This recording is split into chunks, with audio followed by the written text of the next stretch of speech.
ఒక విలువైన వచనం నుంచి నేను మొదలు పెట్టాలని ఆశపడుతున్నాను. దయచేసి అందరూ బైబిల్ ఓపెన్ చేసి ఎఫెసీ పత్రిక, ఎఫెసీలకు రాసిన పత్రిక 1వ అధ్యాయం. చాలామందికి ఎన్నోసార్లు చదివిన ఒక విలువైన వచనమే ఇది. ఇందులో మనందరూ ఉన్నాం అనే సంగతి ఎప్పుడు మర్చిపోద్దని నేను కోరుకుంటున్నాను. ఎఫెసీ పత్రిక 1వ అధ్యాయం,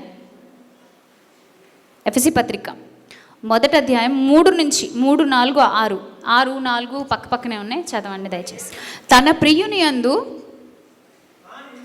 ఆయన ఉచితంగా మనకు అనుగ్రహించిన తన కృపా మహిమకు కీర్తి కలుగునట్లు తన చిత్త ప్రకారమైన దయా సంకల్పము చొప్పున యేసుక్రీస్తు ద్వారా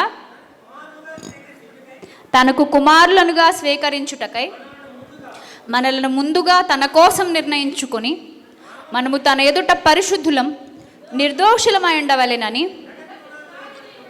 జగత్తు పునాది వేయబడక మునిపే ప్రేమ చేత ఆయన క్రీస్తులో మనలను ఏర్పరచుకొనెను. ఎంత అద్భుతమైన సమాచారం తెలుసా ఇది. యేసుక్రీస్తు లోకానికి మతాన్ని స్థాపించడానికి వచ్చాడు.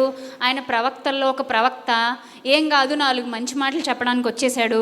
అన్ని మతాల్లాగా ఇది కూడా ఒక మతం అని అనేవాళ్ళు కళ్ళు తెరిచి చూడాల్సిన ఒక అద్భుతమైన అంశం ఇది. వాళ్ళ సంగతి కాసేపు పక్కన పెట్టేద్దాం. అలాంటి వాళ్ళు ఏమైనా మాట్లాడుతున్నప్పుడు మన మీద మనకే డౌట్ వచ్చేస్తూ ఉంటుంది కదా. మన విశ్వాసం మీద మనకి ఒకవేళ డౌట్ వచ్చేస్తే ఒక్కసారి మీరు కళ్ళు తెరిచి ఒకటి ఆలోచించండి. ఏంటంటే చాలా విషయాలు మనం మనుషులు చెప్తే నమ్ముతాం, చాలా విషయాలు ప్రూఫ్ ఉంటే నమ్ముతాం. ఇలా చూడండి, చాలా విషయాలు ఎలా నమ్ముతాం? ఆధారం ఉంటే